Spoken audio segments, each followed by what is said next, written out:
अस्सलाम वालेकुम नाज़रीन, आप देख रहे हैं KPNHD और मैं हूं उस्मीना चौधरी। अमीर जमात इस्लामी हल्का बस्ती बाग सरदार जहांगीर खान ने कहा है कि आज़ाद कश्मीर को लोड शेडिंग से मुस्तस्ना करार देते हुए मुफ्त बिजली फराहम की जाए।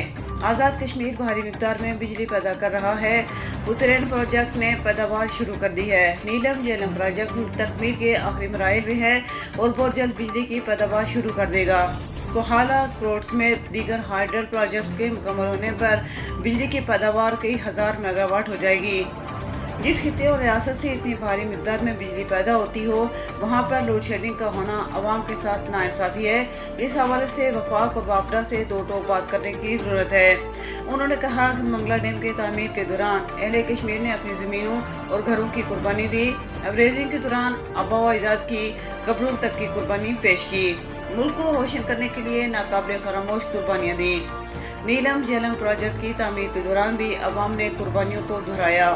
कोहाला हाइडल प्रोजेक्ट की तामीर की खातर अवाम कुर्बानी देने को तैयार बैठे हैं, लेकिन रियासती अवाम की किस्मत में अंधेरे ही लिख दिए गए। रियासती हुकूमत और सियासी क़यादत को इस हवाले से ठोस इक़दाम उठाना होंगे। उत्तरायण, नीलम झेलम, कोहाला समेत दीगर हाइडल मनसूबाजात के मुआहदे किए जाएँ। आज़ाद कश्मीर को लोड शेडिंग से मुस्तस्ना करार देते हुए मुफ्त बिजली फराहम की जाए। ये कश्मीरी अवाम का हक है। कश्मीरी अवाम को उनका हक न दिया गया तो वो अपना हक लेना जानते हैं। मज़ीद न्यूज़ अपडेट्स के लिए देखते रहिए KPNHD।